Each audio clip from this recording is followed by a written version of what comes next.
Los Angeles Chargers have a lot of things going really well for them. They have a player right now on the defensive line that literally hasn't been blocked all camp. Now, the offense is struggling, but it's struggling because of how well the defense is playing, and we're going to make sure that we really highlight that along with some young defensive players that are continuing to shine. Chargers Now is presented by PrizePicks.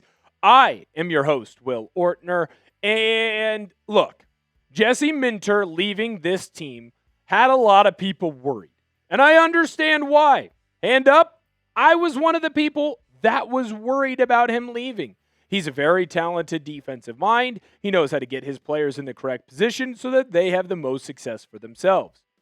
New defensive coordinator Kris O'Leary. He was someone who was unproven. He was someone who had been a defensive coordinator in college football, but he'd done it at the MAC. He hadn't even done it at a Power 5 level. So what was he going to be? This we were not sure. Right now, I'm here to tell you, he's a bad man. That's a bad man, and you want him coaching your defense in Los Angeles. He's been very impressive aside from that first drive against the Houston Texans. The Chargers defense has been absolutely lights out. They were great in the preseason game. They've been great so far in camp, and that's a really good sign for this team. If you're excited for the 2026 NFL season and the way things are tracking right now for the Los Angeles Chargers, make sure that you come on in and hit the thumbs up button on today's video because, well, you just like good news around your favorite team in Los Angeles. Teair Tart, man, this kid has not been blocked all camp. The Los Angeles Chargers gave him a big money deal. They made sure that they took care of one of their best interior defensive linemen. I think that the conversation is no longer around one of their best. He is their best interior defensive lineman. The guy has been unbelievable. He is someone who's getting after the quarterback while still also doing a great job of being an absolute run stopper. That's where you take the next step as an interior defensive lineman in this style of defense. You have to be able to stop the run game. That's a given. Otherwise, you're not in the National Football League. But if you're able to get after the quarterback at 315 pounds, and let's be honest, that's Tart on a light day, then things are going to be really advantageous for you and for your defense. Here's what Rhim had to say in a tweet. We put it up here in our quote about how Tart looked in practice yesterday. Teair Tart was one of the most disruptive defensive linemen as he continues his strong camp. He blew by rookie Jake Slaughter for what would have likely been a sack on Justin Herbert in 11-on-11. Khalil Mack was in on the pressure too. Tart generated pressure throughout the day and also got yelled at for hitting Omarion Hampton too hard on a run. Hampton fell to the ground, but was fine. When you look at this depth chart, man, you got a bunch of game wreckers on the interior of this D-line. Now, I'm not going to sit here and blow smoke up your you-know-what. There is no one that is a true blue outright star. But I think that Teair Tart can be that guy. And I think that he is worth every penny of his deal that he got this offseason. Because if he's able to grow into being that dominant force on the inside, not just in the run game, but in the pass game as well, you've just made life 1,000 times easier for this Chargers defense. Kris O'Leary was brought in to create havoc. He's certainly able to do that. Looked like he was dialing up a little bit more pressure than what Minter had been doing previously. Maybe that ends up getting back down a little bit just because of how well Tart is playing, although maybe it allows Tart to be more of a pass rusher. Are you happy with how the Chargers defense has looked so far, whether it's training camp clips or through that preseason game? Let us know down below in the comment section what your opinion is there. If you think the answer is yes, well then one, you agree with me, so you should hit the thumbs up button on our video today because I'm very happy, right? Coach O'Leary came in. A lot of the players were excited about him, but there were some question marks around him. And I understand that.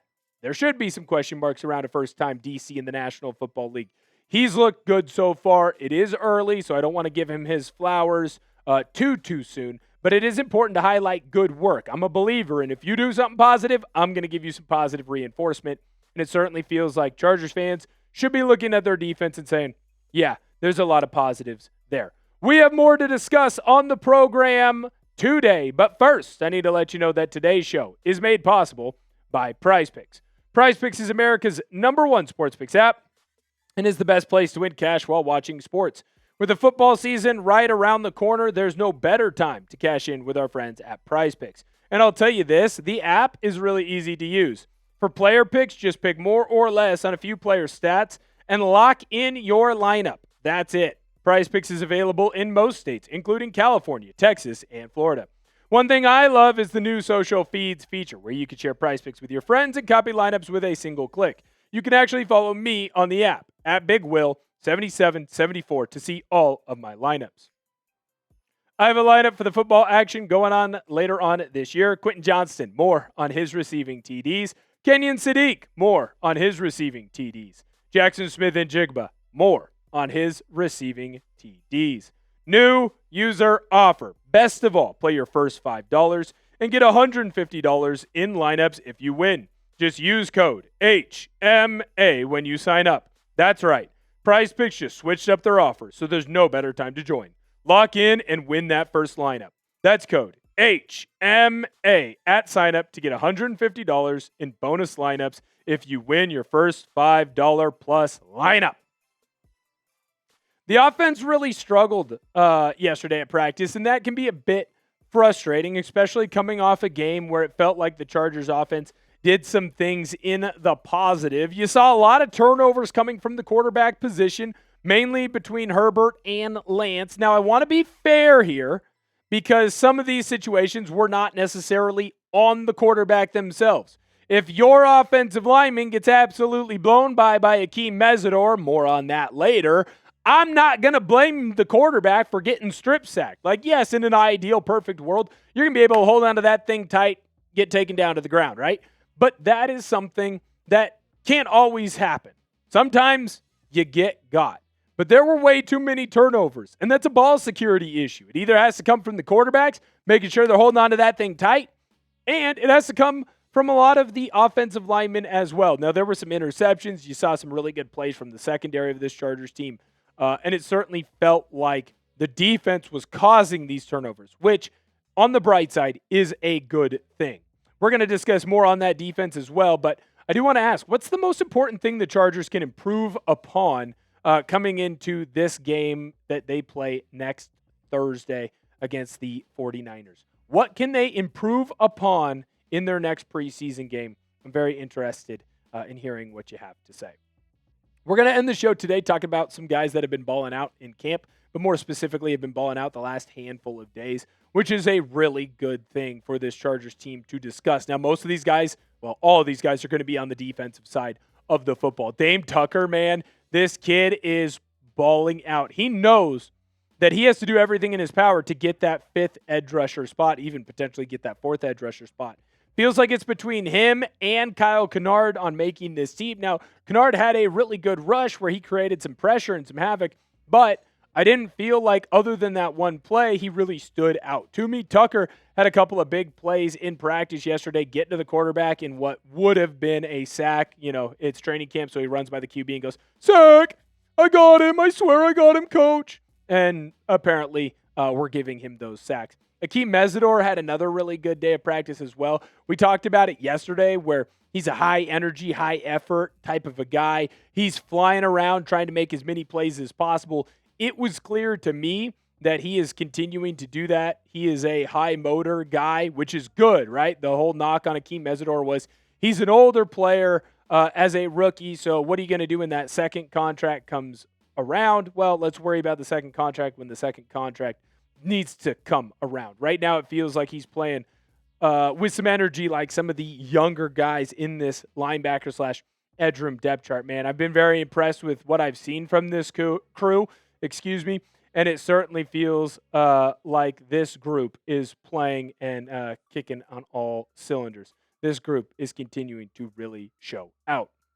I want to give a shout out to Andre Carter. He was someone that got picked up obviously last week. He's been absolutely balling out for this team. Made a bunch of plays again in practice. He is someone that, look, is a long shot to make this team. I certainly think that he's doing everything in his power to make sure that he does that. I don't know that he will. I'm not going to sit here and say, yeah, Carter, he's going to make the final 53. But maybe he'll end up making the practice squad. He's really impressed me. Daiyan Henley, man. Henley was flying around, made a couple of plays. I think he ended up having a strip sack. He forced a turnover, that's for sure. He's someone who you need to have another big season. He came over from WSU. You're expecting a lot out of the kid, and I thought that was very impressive. I want to give a shout out to the entire defensive back room. You saw a lot of turnovers getting forced yesterday by this crew, continuing to make play after play after play. And I think that overall that is really impressive and is a lot of what you can ask for out of a team that just got one preseason game done. Now, you're not out of the woods. You can probably start to see the light at the end of the tunnel. But there were a ton of positives, especially on the defensive side of the football, that we can shout out and that we can be very, very excited for. If you're a Chargers fan, you're going to hit the thumbs up button on today's video because the more likes this video gets, the more opportunities that we are going to have, and YouTube will show more Chargers fans our content. And then when it shows them more content, they're going to subscribe to the channel because when they subscribe to the channel, they'll be kept up to date with the latest news and rumors and updates and analysis and talking points and stats on their favorite team in the National Football League. Thank you guys so much for viewing today's video. I cannot wait to see you next time. And as always, bolt the freak up.